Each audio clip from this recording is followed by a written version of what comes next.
Hello, I'm Shirley and welcome back to my channel. And today I thought I'd share some interesting information that I found out the other day from my son. And we were at my storage unit clearing up more of my stuff. And towards the end I asked him to go to the recycling centre just to get rid of all the paperwork and other rubbish that I couldn't sell or I can't take to the charity shops. And he went through a box, and the box belongs to my ex, full of his work stuff with his name on it. And in all honesty, I sort of wanted to get rid of it, and it's me being a bit of a bitch. Because I thought, I really don't want to have to face him and have to reignite emotions and things like that. But my son said, "Mum, you can't just throw that in the recycling centre." And he was right, and he's got one of those jobs that I can't really talk about. And in the end I thought, okay, fine, leave it there, I'll have to sort it out. And then my son said, "Well, I can message him if you want." And I thought, no, it's okay. So I asked him and I said, "Why, have you been speaking to him?" And he said, "No, not really, but last year he messaged me to ask me if I wanted to go out for a drink." And I thought to myself, wow, why on earth, after all this time, does he want to go for a drink with my son?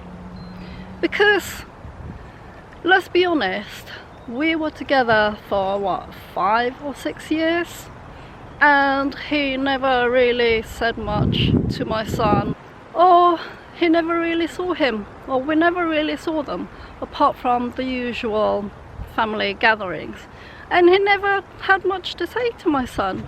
Why would he want anything to do with my son after what, it would have been nearly 2 years by that time? And just the mentality of that person. So that really surprised me. So my son said to me he never really did anything to me that's bad, and I just didn't have the heart to tell him that it's not a case of what he did or didn't do. There's a lot of things that happened in that relationship that I haven't told my family, and they don't know. And anyone who's gone through a narcissistic relationship, unless you've gone through it, you don't know it happens. You think, oh well, why didn't you get out? Why didn't you do this? Nobody understands unless they've been through that situation. And I guess the reason I'm telling you this is because it just puts me in a bit of a meh situation. And the other meh situation about that is that I will have to face him again next week. The information that's in that box shouldn't really just go to a recycling centre. And I emailed him last night and I said, look, I don't know what happened, but from the move in Hampshire, somehow one of your boxes got picked up with the rest of my stuff, and I'm sure you don't want me to just throw it out in the recycling centre, so please come and pick it up and dispose of it safely yourself. I couldn't just throw it out because I know that if I did, he'd be in trouble and I would probably be in trouble, because it's that sort of sensitive stuff, and I really didn't want to have to trawl through all his stuff and have it properly shredded, because then that will take time and money. So I had no choice but to email him, and he's coming to get his box next week. And I think I'm telling you this because there's a part of me that I'm not anxious to meet him, there's a part of me that sort of started ruminating and worrying about, oh, what if he does go for a drink with my son?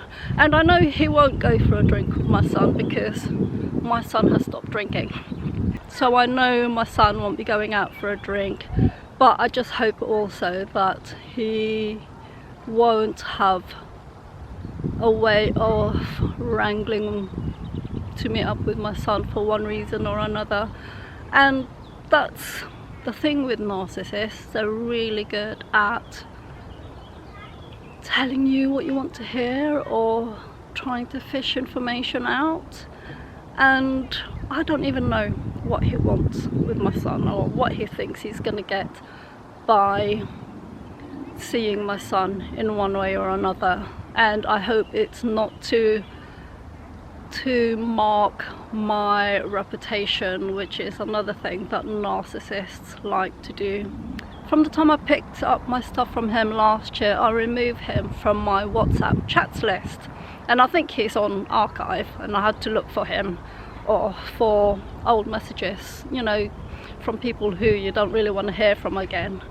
And I found his profile, and I've got no choice but to put him back for now until I meet him, just so he can message me to tell me where he is or whether he can't make it, blah blah blah blah. And the really interesting thing is, so after I left, he changed his WhatsApp profile photo, and it was obvious that he was in a Asian country, so whether it was China or I think it's China from the background of wherever they were on the writing that I saw.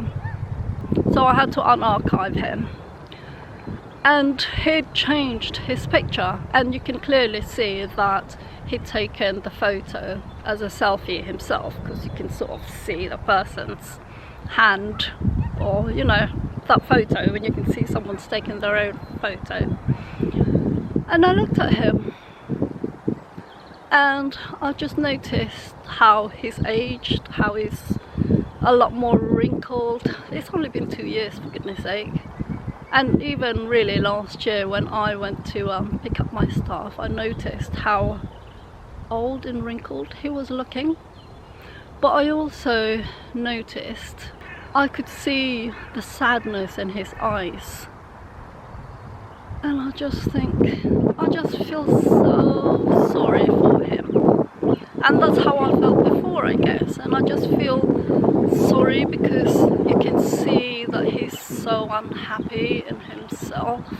But that was the whole reason I got myself into the situation that I'm in now, is because where I should have got out at the beginning, maybe I just felt too sorry for that person and I wanted to make him happy. But I know now from all the reflections that I've done, you can't make people happy. You've got to let them be. You can help them and support them, but people have to find their own happiness. I think the only way you can find happiness, true happiness, is to look within yourself. And what makes me sad about this person is, I think he's so unhappy. He's trying to find people or do things to make himself happy instead of looking within. And I think that's the difference between the two of us at the time, because I was working on myself. I was willing to work on myself, however hard it took or however painful it is. Because even now, this is the only thing that has helped me to stay strong, is to work on myself, to look within myself, to find out why I fall or fell for this type of person, because I refuse to allow myself to do that again. And that's what makes me feel really sad about him, because he doesn't want to face himself. And much as I see the sadness in his eyes, and I knew that from before, I just thought, you know, I just want to make people happy and feel better within themselves, but I know now that I can't do that for anybody. I can only do it for myself, and I can't take on that responsibility when other people have to take responsibility from themselves. So I thought I'd share that information, and I'll let you know how it goes when I meet up with that person next week. And I'll see you in the next video.